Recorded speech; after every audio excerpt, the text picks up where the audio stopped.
good morning, everybody. Thank you so much for taking the time to join us today. We've got quite a good turnout, so that's fantastic. So I'm Leanne, the Senior Relationship Manager within the Endpoint Assessment team. And today with me, I've got Karon Carroll, who's our Delivery Manager for Business, and Keith Jenner, who's our Senior Endpoint Assessor within the business team as well. So today we're going to be going through the Team Leader and Supervisor changes for the assessment plan. So as I said, we'll give you a quick update on the Team Leader and Supervisor, and then go into a little bit more detail around the assessment, delivery, the guidance, the timescales, and then at the end we'll have a bit of time for a Q&A session. So we're thinking these slides will take around 30 minutes, and then we'll allocate the rest of the time for a Q&A. Because we're going to be covering quite a bit of information during this webinar, if you do have any questions throughout, please do pop them in the questions box, and then we can pick them up as we go through. So great, thank you. I'll start. So we'll just start with the current assessment methods that are in place for the version 1 of the assessment plan. So at the moment, there's 4 components for the Team Leader Supervisor, and that's a multiple choice question knowledge test, a competency-based interview, a portfolio of evidence, and then a professional discussion relating to CPD activity. And then the key changes with the updated assessment plan is the knowledge, skills and behaviours have been appropriately grouped, and grading descriptors have been provided. So that's great, there's a bit more clarity around that. There's no longer a complex way of grading and scoring. This has now been based on the pass and distinction criteria, which is another positive. And then there are now only 2 assessment methods compared to the 4. So again, that's a really positive move, just decreasing the amount of assessment methods that are currently in the version 1 assessment plan. And one of those is removing the knowledge test. So the assessment methods for version 2 will be a portfolio discussion underpinned, a professional discussion underpinned by a portfolio of evidence. Sorry for the error there, I'll get that updated for you. And then a presentation with a Q&A. So I'll just go into a little bit more detail around the presentation and Q&A, and then for the portfolio, I'll pass over to Keith and Karon. So the presentation with Q&A, again, the apprentice will prepare and deliver a presentation based on topics covered within the apprenticeship, and then this will be followed by a Q&A. So on this slide, I've given you just a screenshot of our specification and guidance, and this will tell you what will be covered within the presentation, and the knowledge, skills and behaviours that will be covered. So for the knowledge and skills, there will be leading people, building relationships, communication, operational management and decision making. And in the behaviours, it will be take responsibility and agile. So those are the bits that will be included. Again, there is more information included within our guidance, which I'll share more information about that later on. So a bit more about the presentation with Q&A. So it will be a 20-minute presentation by the apprentice, followed by a 30-minute Q&A with the IEPA. And there'll be a 10-minute break between these 2 parts, just so the apprentice has a little bit of time. And then once the apprentice has been accepted through Gateway and we've done the Gateway audit and everything's okay, we will give you a topic based on the portfolio of evidence to ensure that it's relevant to the apprentice and their role. This will be sent to the apprentice, and then you'll have 2 weeks to prepare the presentation and then submit this to CPAT, and there'll be an agreed date for that with your IEPA.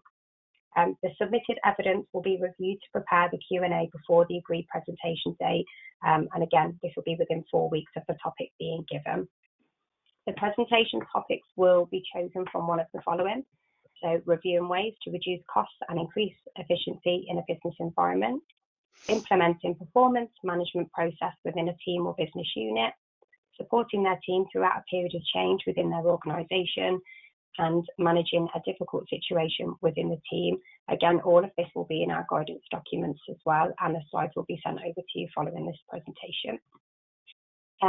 The presentation should also provide a summary of the apprentice's role as a team leader in relation to their topic and cover the following areas. So identification of the topic being covered, overview of activities that have undertaken relating to the topic and how these are related to their role, and that part's really important, how they relate to their role, results of their chosen activities and lessons learned, and what was achieved as a result of the activities. A minimum of 5 questions will be asked during the Q&A, but there can be times where additional clarifying questions can be asked by the independent endpoint assessor. So each question will be based on the knowledge, skills and behaviour group for the presentation to confirm understanding and how it demonstrates the relevant KSBs. During the Q&A, the apprentice can refer to notes, slides throughout, and we would definitely encourage this. So a little bit more about the grading. So as I mentioned at the beginning, the grading's been changed. So the grading will be a fail, pass or distinction. So it will be either the apprentice fails to meet 100% of the pass criteria and would be awarded a fail. The apprentice meets 100% of the pass criteria for the assessment method and would be graded as a pass. And then the apprentice must meet 100% of the pass criteria and 100% of the distinction criteria to be awarded a distinction. The full grading descriptors, again, can be found in all of our specification guidance documents, and there's a little bit more information around that as well. But again, if you do have any questions throughout any of the information we're given during the presentation today, please do pop them in the question box and we can address those at the end. So over to you, Karen. Thank you, Leanne. So now we're going to go on to the professional discussion, which is underpinned by the portfolio of evidence. And as with the presentation, Leanne's provided a snapshot from the specification and guidance as to the knowledge, skills and behaviours that are covered with the PD. So they're listed there, as you can see, with knowledge, managing people, project management, finance, awareness of self and management of self. And then the additional skills are the building relationships, communication, and the behaviours are the inclusive and professionalism. So the professional discussion is a 60-minute online discussion between the apprentice and the assessor. It's designed to be a structured discussion to provide the apprentice with the opportunity to demonstrate their KSBs, and this is really important to show that they're occupationally competent. So the PD will consist of 6 competency-based questions, and they are based very specifically on the portfolio of evidence, and that's designed to prompt discussion. We can ask further questions on top of those 6 if we need to for clarification purposes. It's really important that the apprentice also has access to their portfolio throughout the PD, because they can refer to it if they need to, and this is encouraged. And as with any other remote online assessment, it's really important to ensure that there's a quiet environment, you have the appropriate equipment, and all the links have been tested well in advance of the assessment date. And the final point there is that the employer or the training provider can be present to make sure everything's set up, but we must leave before the assessment formally starts. Okay, so the portfolio itself, we've got quite a few slides around the portfolio. It's really important to get the portfolio right in the beginning. So you originally uploaded it at Gateway, and it's really important to think about quality, not quantity. But with the new Team Leader assessment plan, it is a maximum of 20 pieces of evidence that are allowed in the portfolio. Each one of those pieces of evidence must cover at least 1 KSB each, but should and could cover more than 1. We're looking for concise, holistic evidence throughout. Any employer evidence must focus on the direct observation of tasks by the apprentice. So, for example, within a witness statement, and not on opinions of abilities. We're looking for hard facts, not opinions and thoughts. So the portfolio must also contain a statement from the employer confirming that all of the evidence within the portfolio is valid and is the apprentice's work, and therefore the employer must have sight of the portfolio to enable them to do this, and we do have a template for that statement within our resources. The portfolio should also contain written accounts of activities or tasks that have been completed by the apprentice and then referenced against the relevant KSB. And it's really important to make sure that these tasks and activities are current. We normally recommend up to the previous 2 years as an absolute maximum. Those written accounts should be written against each of the groups, and they can be supported by appropriate evidence such as reports, plans, minutes, and so on.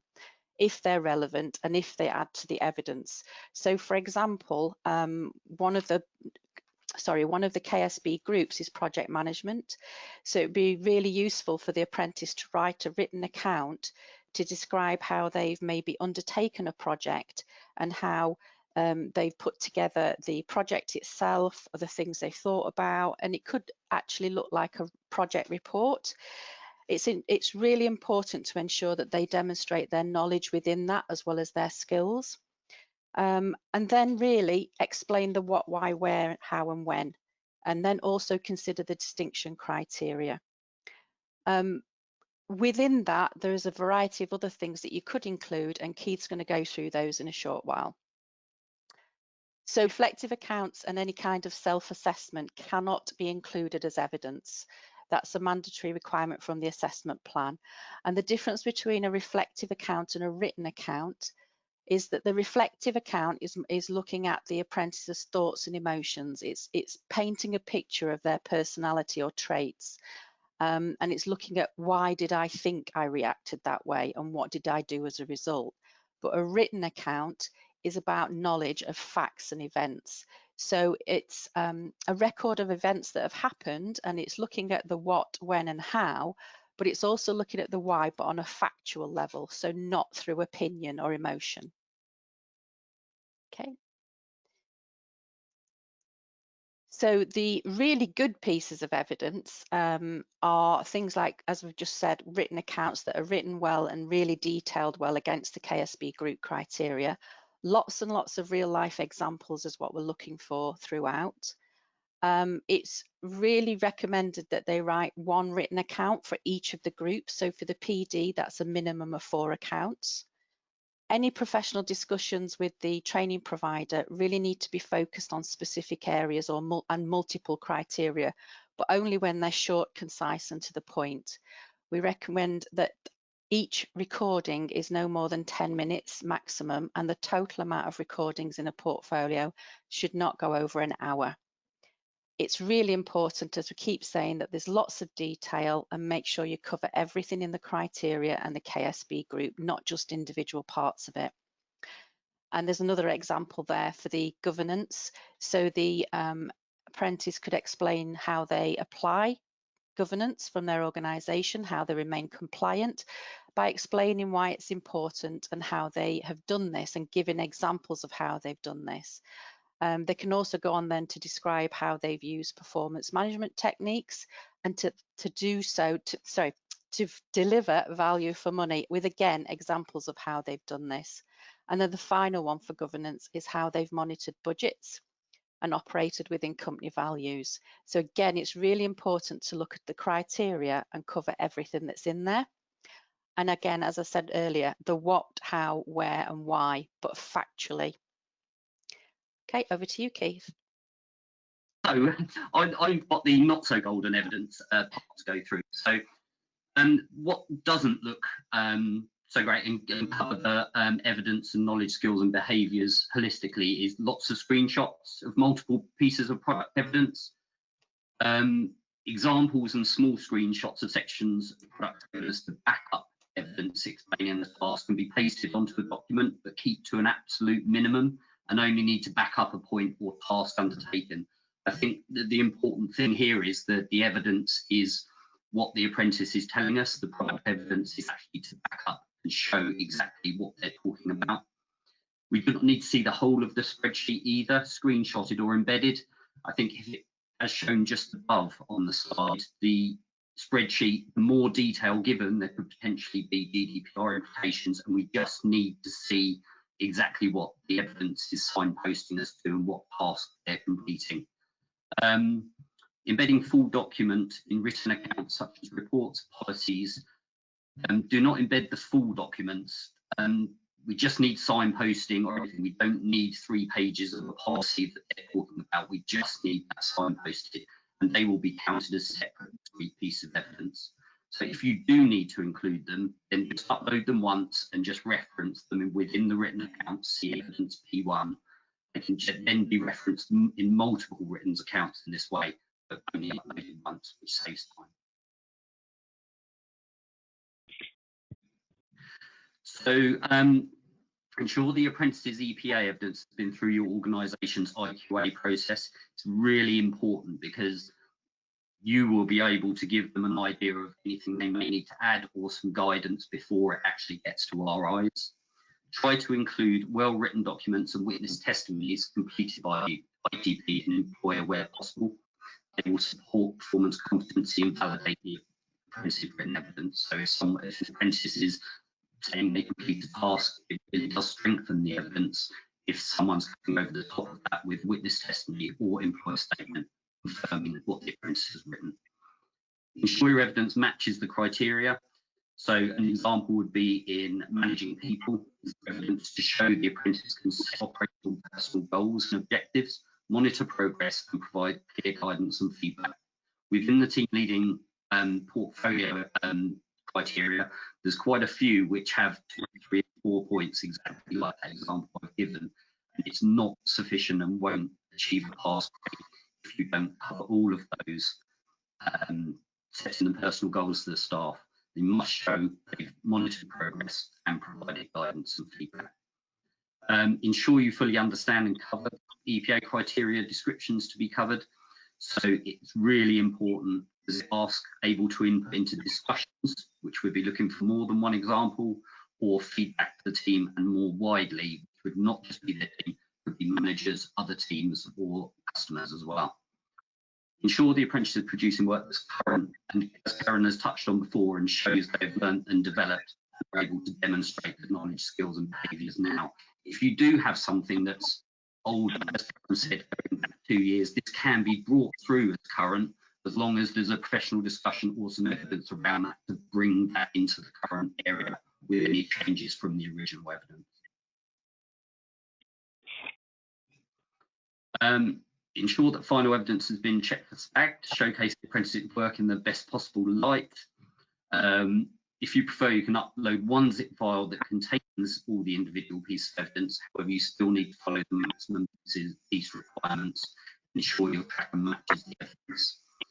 So scan documents, just some tips on those. Ensure that they're kept to a minimum. The evidence should be clean and presented clearly. Ensure any scanned documents are scanned flat and clear. Failure to do this can lead to distorted evidence, and some of them are really difficult to read. Something else just to keep in mind with scanned documents is handwriting. Some people's handwriting is really good and clear. Just make sure that what you're uploading can be clearly seen so we can assess it. And ensure that, in particular, where documents have more than one page, all the pages are uploaded right way up. There's quite a few scanned documents that come through that we have to keep rotating, and it really does affect the assessment of that piece of evidence. Moving on to recorded evidence, make sure the date, so we can ensure that that's a current piece of evidence, is stated. Ensure everyone involved introduces themselves so we have a clear idea of who's talking and who's present.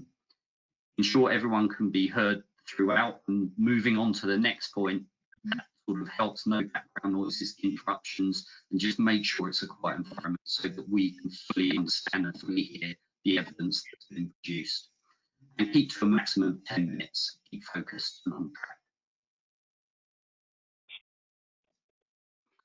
Labelling and use of the evidence record sheet. So a clear mapping document is required. Would suggest the use of our evidence tracker.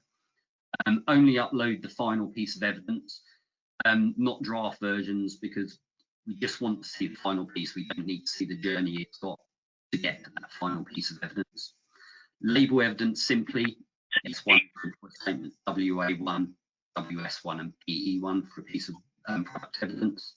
Number them logically and sequentially, and do not use long or confusing labels. Ensure labelling on the evidence record sheet matches the evidence uploaded and labelled on CPA. The reason for this is, we do use the evidence record sheet to see where you have posted evidence and really pick this up. So this is a really important document to get right, and really important for that simplicity so that we can clearly see where you think the evidence is posted. As the previous assessment, the grading for the professional discussion is fail, pass or distinction. So the fail is failing to meet 100% of the pass criteria. The passes, they meet 100% of the pass criteria, and distinction, as you can see, the same. They hit 100% of the pass and distinction criteria.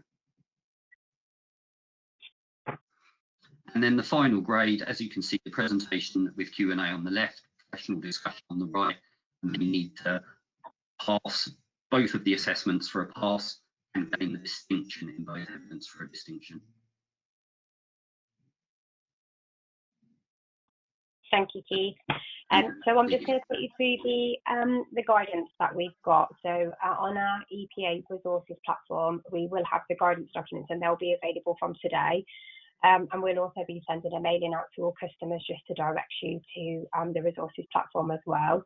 And so the support materials will include specification and guidance, exemplar materials, templates, and then guidance documents. So Keith and Karon have both mentioned the evidence tracker and all of the other forms that will be needed for gateway, like your gateway declaration and all of those other documents. Again, they will all be available within the resources platform, so we will direct you to them. And then when we sent the webinar invite out, we also sent a survey. So the survey was just to capture feedback on the support materials or additional guidance that you will need to prepare for the go live on the 1st of February 2021. So we really want to make sure that you've got everything you need to prepare the apprentices. So if you feel that you do need anything additional, please do access the survey. We will be sending it out following the webinar too, just to make sure that you can pop your thoughts and feedback in there as well. So the survey will also capture any risks or issues that you would like to highlight to us. Again, we'd really encourage you to take the survey just so we can be aware of anything that we need to be, just so we can make it as easy a process as possible. So the timescales that we'll be working to, so we will be assessing apprentices on the newly updated version 2 assessment plan from the 1st of February 2021. And then I've popped the assessment plan on the slides for you. Again, they will be shared following the webinar. So the apprentices that pass through Gateway on or before the 29th of January 2021 will be assessed on version 1. But any apprentices that pass through Gateway from the 1st of February onwards, 2021 will be on version 2. So just so we've got that clear cut-off period. Anybody that passes through after the 1st of February will not be able to be on version 1, but will definitely be on version 2. So thank you so much for joining us today and listening to all of the information. I will just pop out the questions to see what questions we've got.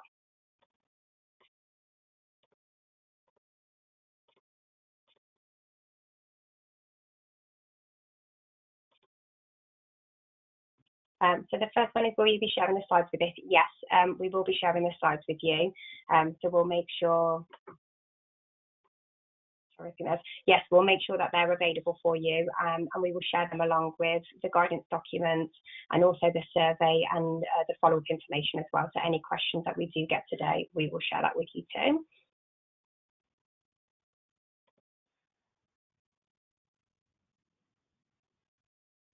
Apologies, some people said that the sound quality went a little skew with earlier, so apologies for that, but it is recorded, so we'll send the recording out too, and again, everything that we've gone through today will be on the slide.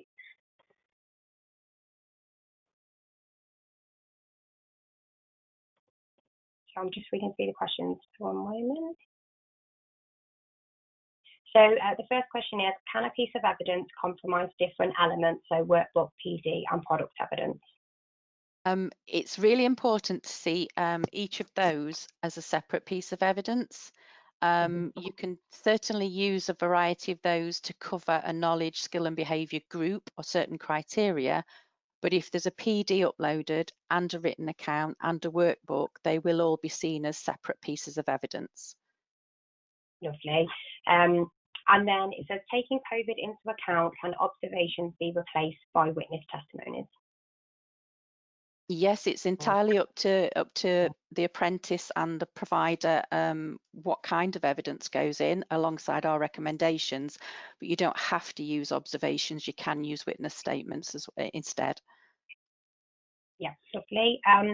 Somebody's asked if the price is still the same. It's just in review at the moment, so as soon as that's signed off, I will send you a copy of the price list, and we'll make sure that that's details out to customers as well. So it says, just to confirm, live students now with Gateway days after February will be on this version. They will be. So anybody that passes through Gateway, so if you request an endpoint assessment with NCFE for the Team Leader and Supervisor standard from the 1st of February or after, they will be assessed on version 2. And then this customer's asked, the cut-off date, is there any chance of reviewing this? The EPAOs have had their first cut-off dates but withdrawn them, so not to penalise the students correctly, not to penalise the students enrolled. Again, we've taken this decision because it gives you time to prepare, and there's lots of positives around this standard, which is why we wanted to do the webinar today. So again, the assessment methods are a drop from 4 to 2, and the assessment plan's been streamlined a lot more to have those positives for the apprentice. So we would encourage that where possible. If you do feel like anybody's going to be disadvantaged, then I would say contact me. You can contact me directly. My details are sent out following the webinar, and then I'll look into this for you. But we would encourage everyone to do version 2 from the 1st of February. And then also with the guidance documents and all of the other information that I mentioned, that's why we're trying to collect as much feedback as possible to make sure that you've got everything that you need in order to prepare the apprentices. And that's an NCFE specific date, so that's a date that we put in from the 1st of February.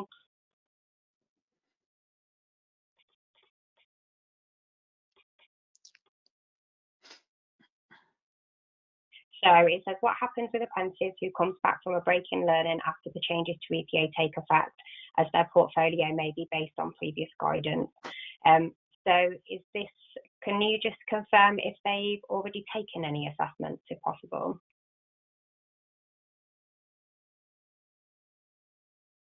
Because if they were taking any assessments, I would imagine they would stay on the same version. Would you agree, Karon and Keith? Yes, if they've started and partway through, then yes, they would stay on the same one. Yeah.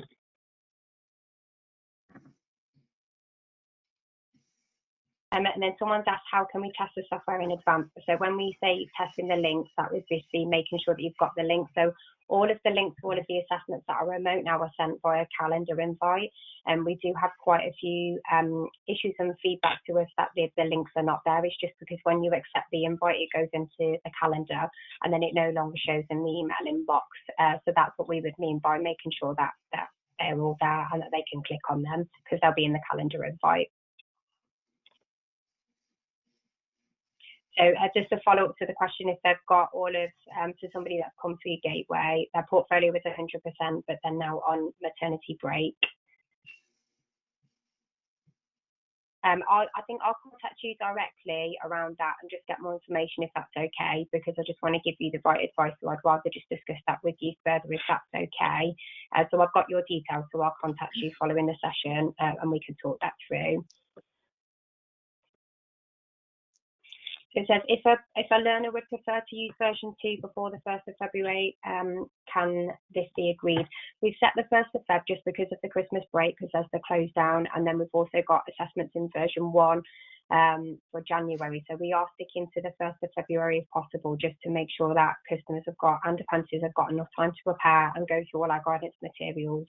And that they have the best possible chance at assessment. We didn't want to rush this and say that we're going to do it next month or the month after, because we wanted to leave a period of time to make sure that all of the guidance materials had been released, they were digested, and then obviously the apprentice had sight of those as well. Karon, Keith, did you want to add anything to that? No, I agree, Leanne. I think it's important to have a period where everyone can actually, as you say, read and digest all the guidance. I would suggest if there's a particular issue that someone needs to discuss, that they get in touch, and we do that on a case-by-case basis. Definitely. So it says, can you still meet the 8-week SLA for endpoint assessment? Definitely. Our SLA is 8 weeks, and you know, we always meet that, and if we can do it less than that, we obviously will, if it allows and dates allow. But yeah, we would definitely be sticking to the 8-week SLA. There's just a bit of feedback on feeling that the change is very short notice, considering apprentices have been affected by COVID, and now we have to tell them that endpoint assessment has changed. Again, if that's a resource that you would like us to communicate with apprentices and go through the changes and go through the details of how they can put that together, a lot of the work would have already been put together already. It's just a difference in assessment. So and then changes within the assessment plan. So if that is something that you would like us to do, then please do pop your comments into the survey, and we'll definitely take that and action that for you. Or if you would like us to have any conversation, we've got the relationship team available to have any conversations with apprentices that are worried, or to give further advice, guidance and support. So again, that's also something that we can offer. We've got, are you happy with a recorded witness testimony? Go on, Keith. Yeah, as long as it's within the recording sort of guidelines that we have, then yeah, that's absolutely fine. And obviously, we would need clear introduction of who they are, their relationship to the apprentice, and how long they've worked with them. So some real sort of detail, but yeah, that's absolutely fine. Karon, have you got anything you wanted to add? Sorry, Keith, I missed the end of what you said then. I was just asking if you had anything to add. Right, no, that covers it. Yeah, like you say, as long as you stick to within our guidelines and make sure, as Keith said, everybody's introduced, etc., then yeah, that's absolutely fine. So it says, should the CPD log still be included, as this is a reflection tool? It's more about the self-assessment. So if it's a CPD log that is literally a log that they're showing as evidence for activities they've undertaken, just as backup, that's fine. It's where it's self-assessment, self-evaluation that is not allowed to be in the portfolio. Okay, thank you. And I think also, can written accounts be voice recorded if staying within the guidelines? So I think the answer is yes, but I'll just ask you guys to confirm that if possible. Yes, the answer is yes. However, I would think carefully about how much the apprentice is going to be able to get across in 10 minutes or less, especially if they want to show screenshots of things, that kind of thing. It really depends on what they're saying and how much they want to say. But yeah, as long as it's within the guidelines. Okay, and it says, so should they have, sorry, just jumped the question. So should they have self-reflection on their PDP or CPD time log? Which one would you recommend? So there should be no self-reflection on any of the evidence that's provided in the portfolio. Any kind of self-reflection or assessment can come out during questioning, but cannot be part of the portfolio evidence. Okay, the next question is, many of the ALN learners have been evidenced in their portfolio through discussion to meet their learning needs. By reducing this to 10 minutes, this will be detrimental to their portfolio. Will there be any movement on this? Again, I think it would be a case-by-case basis. If there were special, excuse me, special considerations or reasonable adjustments that would be needed, then we can look at that on a case-by-case basis. But you would need to, excuse me, you would need to come to us with that quite early on so that we can make those arrangements for you. Thanks, Karon. And I think, did anybody else have any other questions that you wanted to put to Karon and Keith today? I think that was all of them that have been covered. We'll just allow a few minutes just to see if any more come through.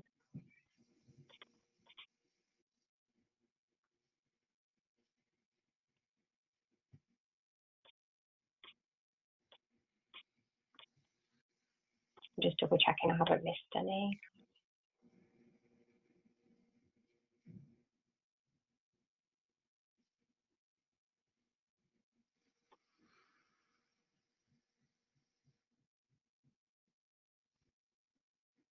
Nope, so I don't think there's any further questions. So again, thank you so much for joining us today. We really appreciate you taking your time out of your day just to go through the details of the assessment plan update. As I said, all of this will be sent over to you along with the slides, the details of the survey and the guidance materials, and then all of the questions that have been asked today. We'll do a Q&A, and we will add to all of those and send them out as a follow-up as well. I'll just double check there's no further questions just before I close down, but I can leave the slides open.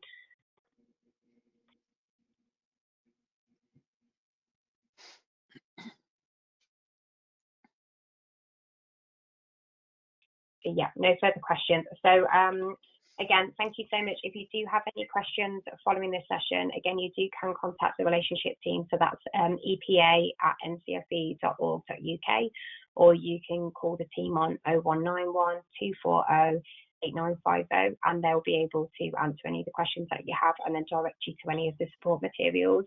Again, just one last plea, just please fill in the survey if possible, just so you can feedback all of your comments. And if you want to highlight any issues or concerns to us, then please do that, because we've still got time to look at all of those and make sure that you've got everything in place and review anything that we've put out already. Again, thank you so much for your time. Thank you, Karon and Keith, much appreciated. And then I will close the session now. Thank you again. Thank you, bye. Thank you.